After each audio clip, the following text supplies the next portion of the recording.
Welcome to the Ink and Thread podcast. This is Jeremy, CEO of Amber Creative, and this is our first episode. We have been talking about doing it for a while, and we now have the team in place to get it going. I have Kevin on video and audio. Say hi, Kevin. Hey. Episode today is a very special guest. He's not only the art director of Amber, but he is a longtime friend.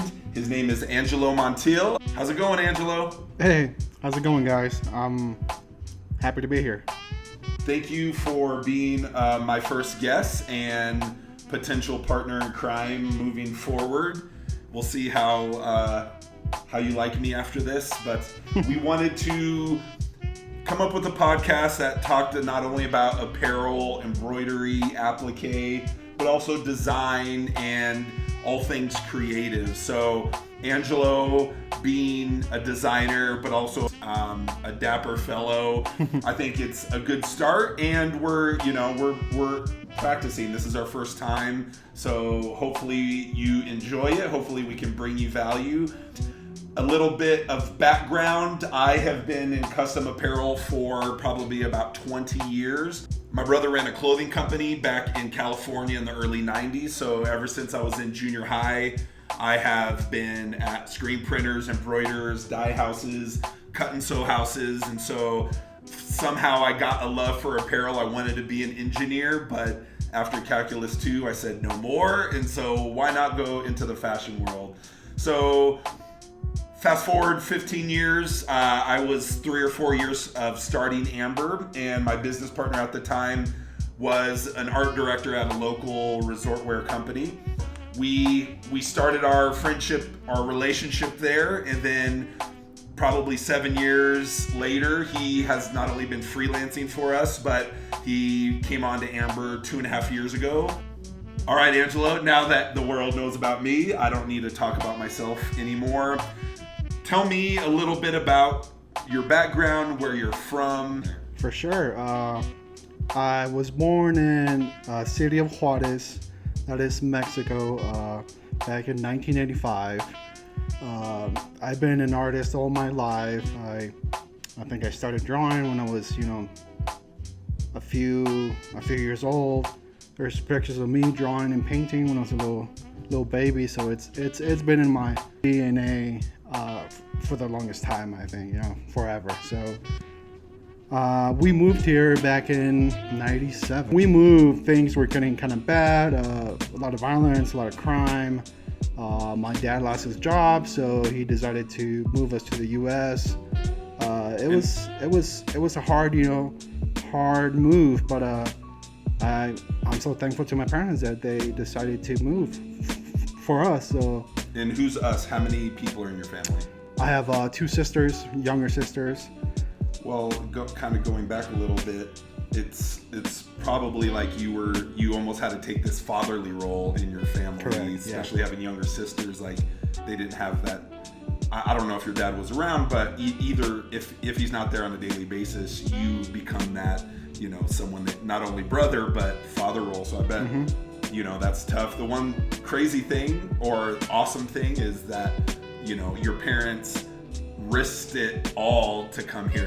That whole American dream, you're living that. I'm living that, which is pretty amazing, and a lot of people don't get out. So, kudos to your parents for taking that leap and seeing the opportunity in America. Yeah.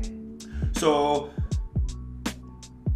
when you were growing up and designing, how did you get good grades in school, or were you one that just you would doodle instead of write papers? I was actually a pretty good student. I was almost like a straight A and B plus kind of student.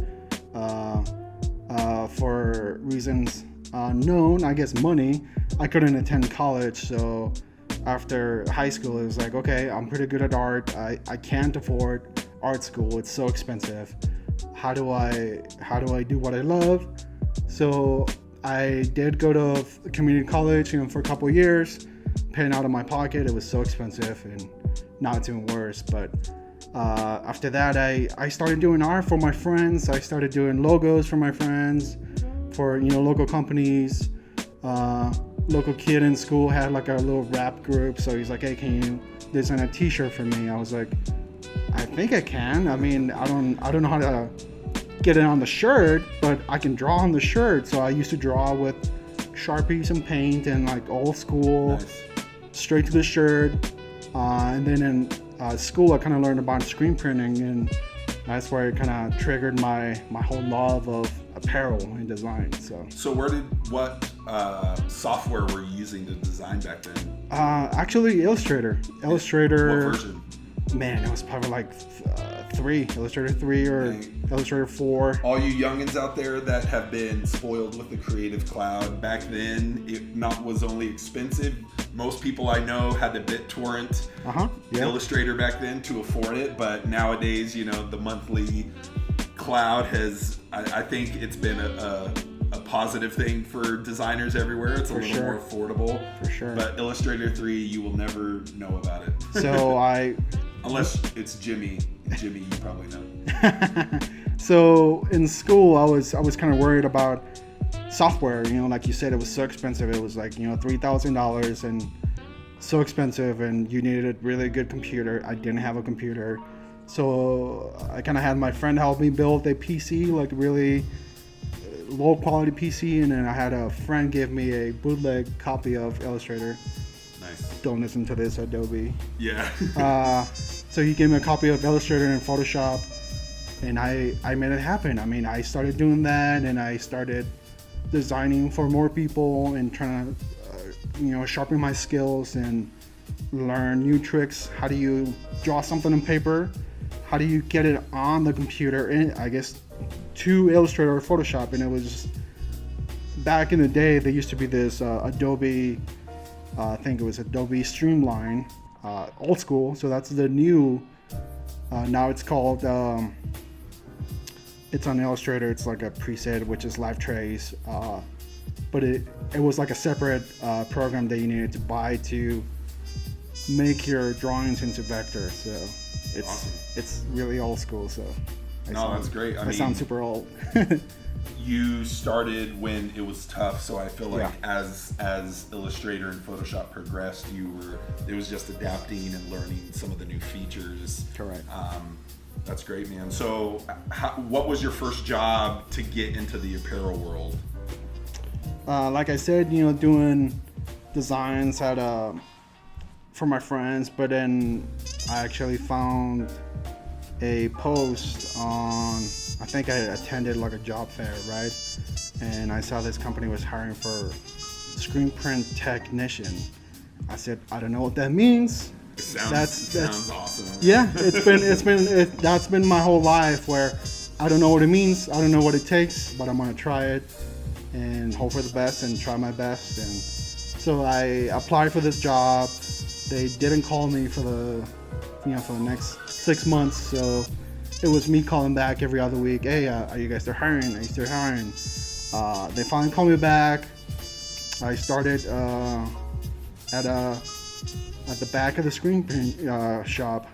At the back of the screen print shop, reclaiming screens, cleaning ink, taping screens, rescreening screens. I don't know if that's a term. Dirty jobs. Dirty jobs, yeah. Physical labor. I think that was on an episode of Dirty Jobs. It's pretty bad. So I started there.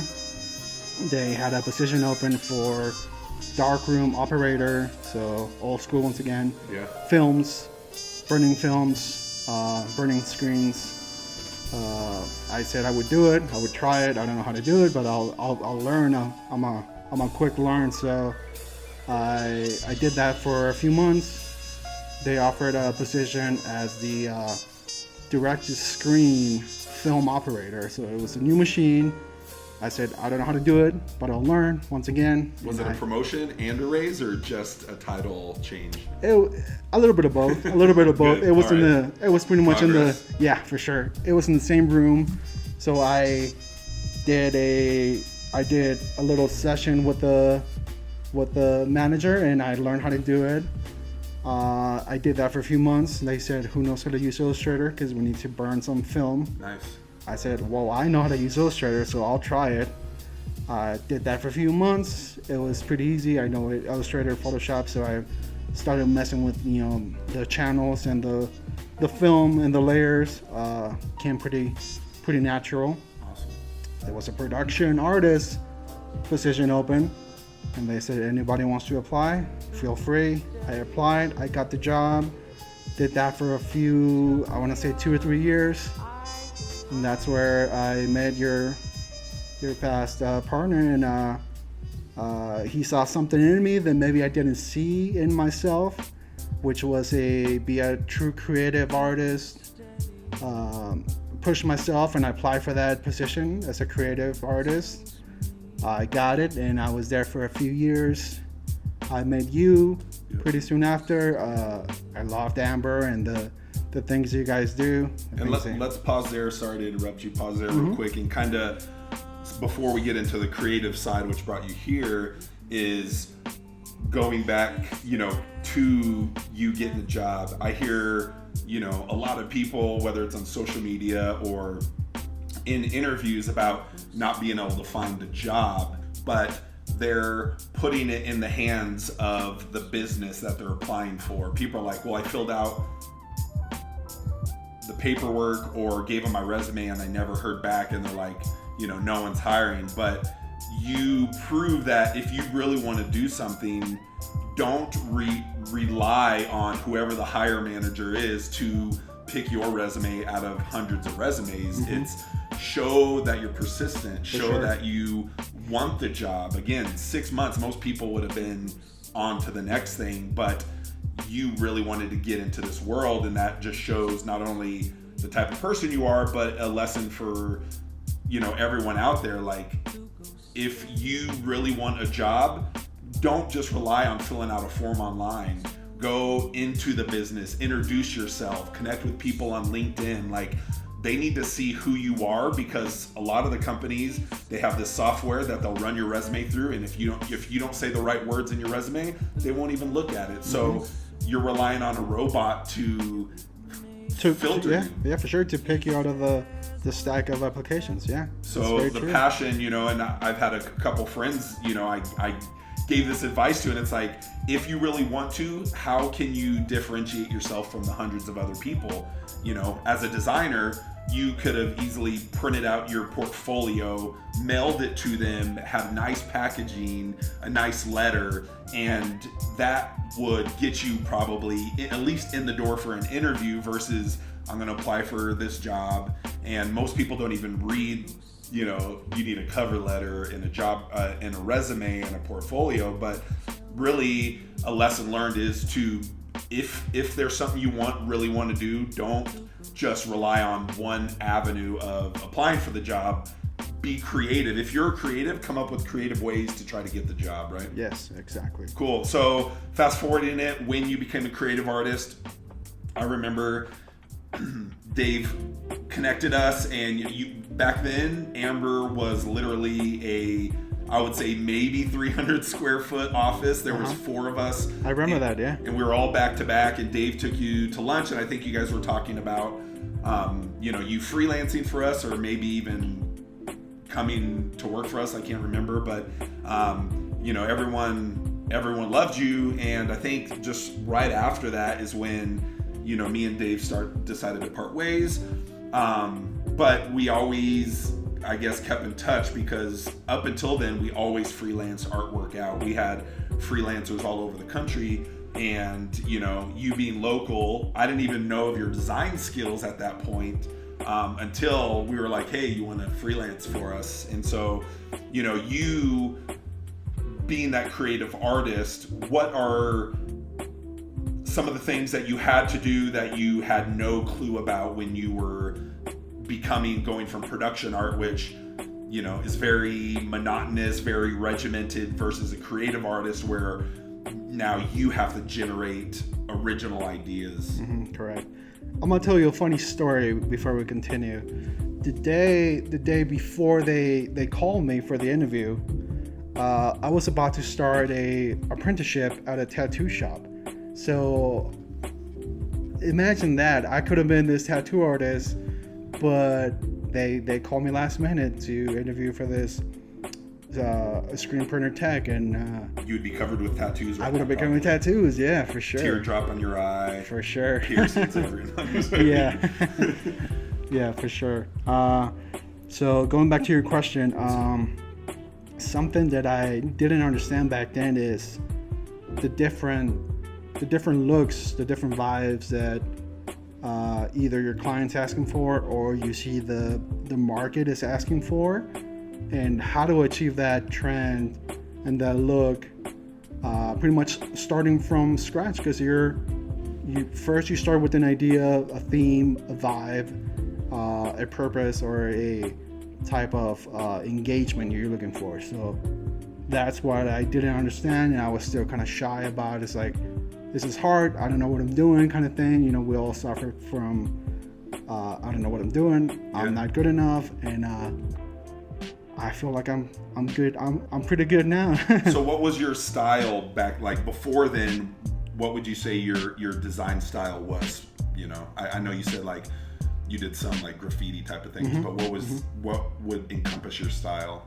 Back then, I felt like it was very freeform, very, even though my art style now kind of shows that a little bit of style I used to have back then, which was hand painted, spray painted, freeform, all over the place. Maybe I didn't understand how production works, right? So it'd be like, up in the shoulder and up in on the side, the side print, right? Yeah. And inside out and all this sounds cool and all, but trying to think of creative ways to put a graphic on a t-shirt, but as we like to have kind of hating sessions of people putting unflattering prints, that's part of our philosophy of all because you can doesn't mean you should. For sure. So you're only picking that side print because you want something, that's never been done, not understanding that it's not flattering. No one really wants the focal point to be their stomach or their side or, their lower chest or whatever it might be. So like, those are the things that most graphic designers that don't have that apparel experience really, they don't understand that their design and then the production of that design, which, it comes with time, but it's quite a process. And I think that's something that every graphic artist kind of goes through. When you're learning apparel design, you want to be different. You want to be, you want to stand out. You want to make this really almost awkward looking print, something that kind of stands out. But once you get in the apparel business and you get experience, you'll learn that there's only, a handful of locations that you need, and you just got to prove your skills. And with that type of special treatment you give it, either textures, either really good illustration, specialty. So I think that's something that every artist goes through. So yeah, and I think one thing that I am vocal about on social media and LinkedIn and Twitter of the design is just one aspect of that t-shirt. All because you make a cool design on a computer doesn't mean it's going to translate on a t-shirt well, or you can print a design on a shirt, but that's not utilizing the medium. As a creative, the more you know about it, the better of a designer you can be. Like, I know a lot of great illustrators, but when it comes to t-shirts, they have no clue about number of colors, mesh counts, placements or locations, and that's the hardest thing, especially when we're working here with customer submitted artwork that might not have the t-shirt experience, is how do we work with a design that wasn't like it was digital, and now we have to turn it into a wearable piece, and it doesn't always translate, no matter if you're a beginner or even a professional. Like, there's a lot of times that it doesn't work. And so as your skills grew, as your designs grew, because I know Dave was a big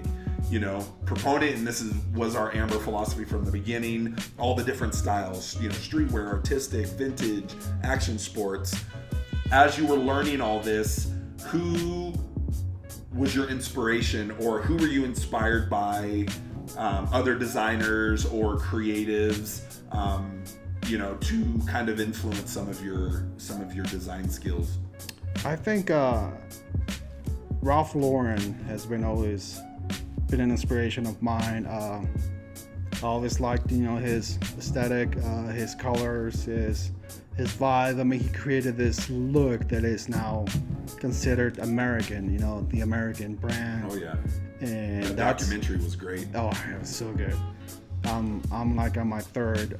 Really? Yeah, rewatch. So. I'll hit it the second time. After it, I went and did a ton of just market research, and I have a little folder of just all like from him as a young guy and all his different looks. What he's done, he's like one of the only fashion designers that can wear cowboy boots and a cowboy hat and still be respected among fashionistas, And then he's wearing like he's wearing a tuxedo with it, like a nice jacket with it, and he makes it work, and that's something that is really interesting to me, how you can create this look and this brand and be unique. And it doesn't go out of style. Like, it's always nostalgic. It's a classic. I don't see it ever losing steam. It could if they don't keep up with it, but I just think that look is timeless. Second, I was a really big fan of Mark Ecko, the Ecko brand.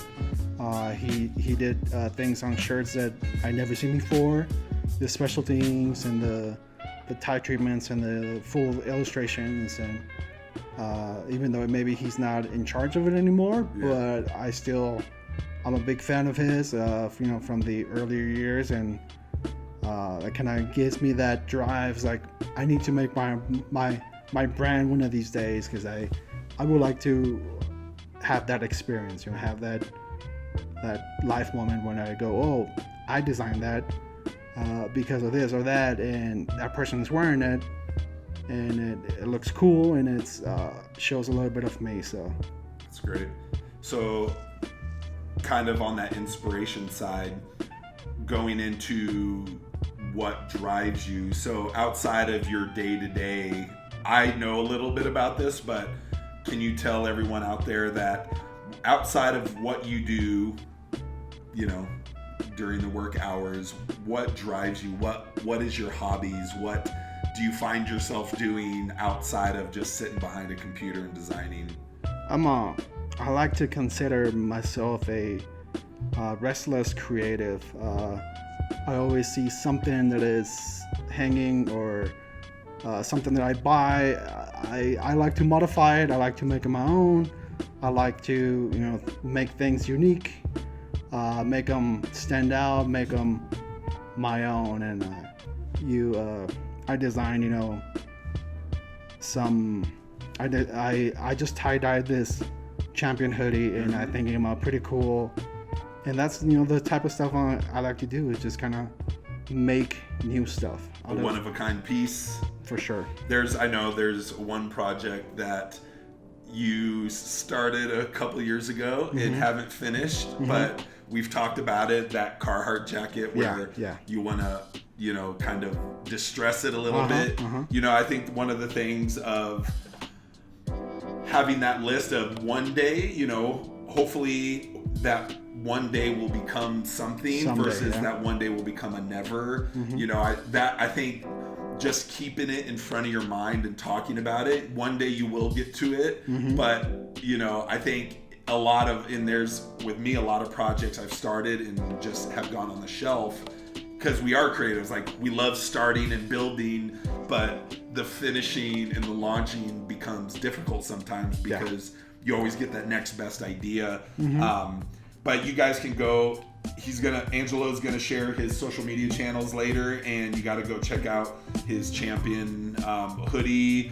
Again, you can learn anything on YouTube, so like being able to find how people are doing it and then just taking your own way and making it your own. Like, I used to do that a lot. I used to make duct tape wallets back in the day, like duct tape backpacks.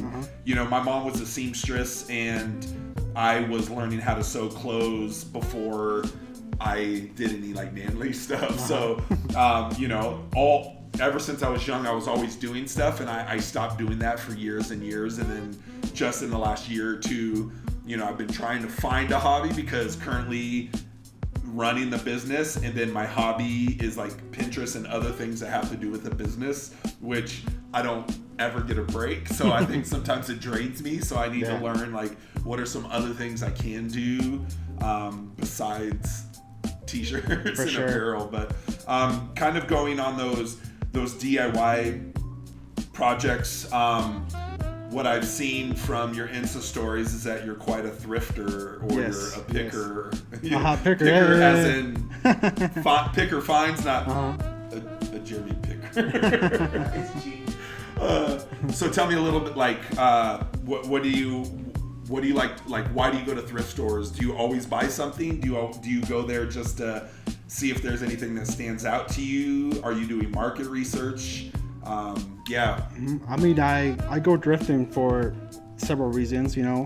One of them is, like you said, trying to find inspiration, find interesting colorways. You always see me taking pictures and showing them on Instagram, so you'll see tons of pictures. I like textures. I consider myself a pretty good at textures, so almost every design that you see of mine has a unique texture and treatment. So a lot of those I find on the streets.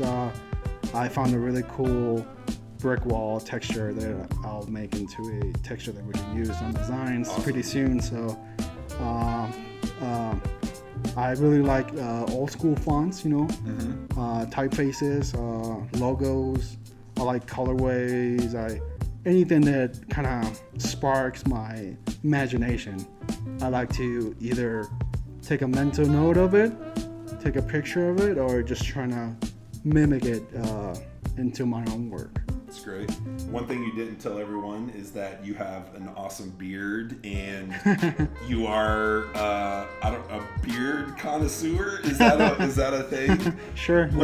You have an Instagram account called Mile High Beard Company, right? Yeah. Mile High Beard. Mile High Beard Supply Company. Beard Supply Company. Yes, and that's a page that I review beard oils and beard balms and all kinds of things. I like to keep my beard looking nice, so that's something that it's uniform, it's healthy, has a nice shape. Man, it's heavy. So one last kind of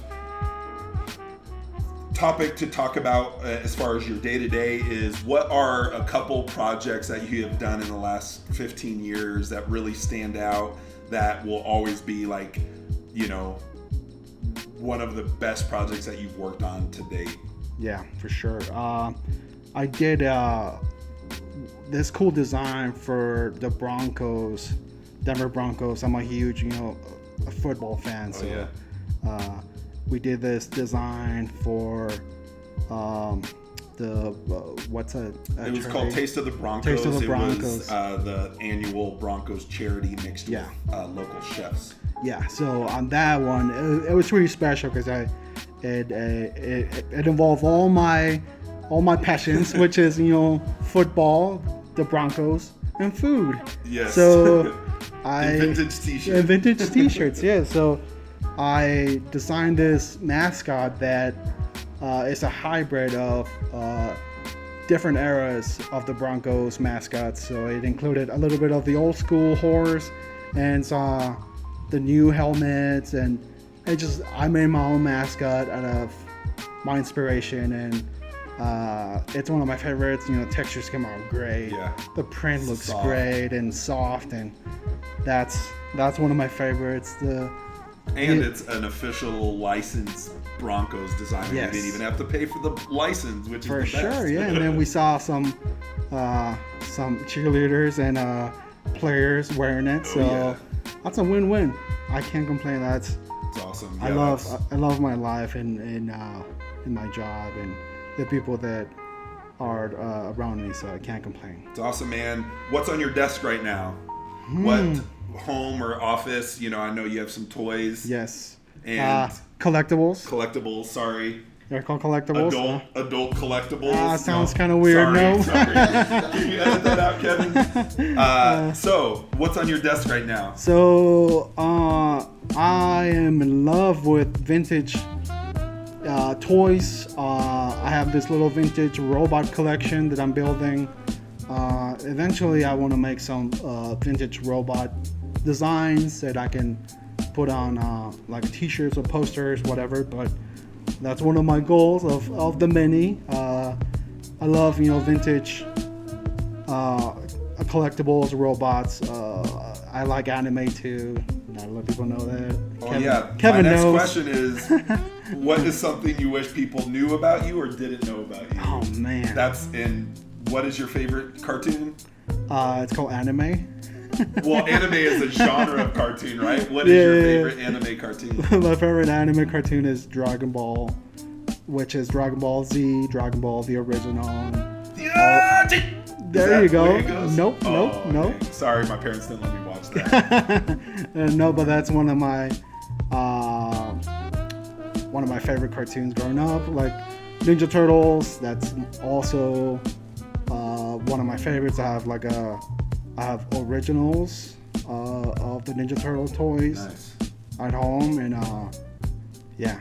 That's great, man. Well, Angelo, thank you for sharing about your journey, a little bit about your upbringing, and then your journey and your career. Yeah. Where can people find you on social media? You can find me at Angelo Montiel Design on Instagram. We'll link that just in case you don't know how to spell it. For sure.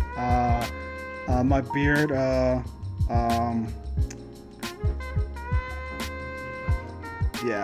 can we find your beard other than on your face? Yeah, you'll find it on Instagram also. Mile High Beard Supply Company. You'll find cool reviews on beard oil and stuff. I'm also working on a website slowly but surely, and I'll start creating some cool things I want to share with the world. So, yeah. Awesome. Well, thanks, Angelo. Everyone out there, all of the designs that we're coming out with that we're sharing on social media is the brainchild of Angelo. Some of them, me and him collaborate on some. Sometimes it's 100% Angelo. All the design is Angelo. I don't design, but I have creative input. For sure. I mean, that's one of the secrets, I think, is you just need good ideas. Not just because you can do something, it means you should do it. It's gonna have a good design, good purpose, good production, good everything, and that's what we have here. So yeah, we are an idea factory. Yeah. So we have plenty to work from. Well, thank you guys. This has been our first podcast. It went a little longer than we planned, but we're working it out. I hope you enjoy it. Please follow along. I don't know what platforms we're going to be posting this on, but follow us, and we will be having other guests in the future, and we appreciate you listening to the Ink and Thread podcast, sponsored by Amber Creative. Thank you so much. Thank you guys so much.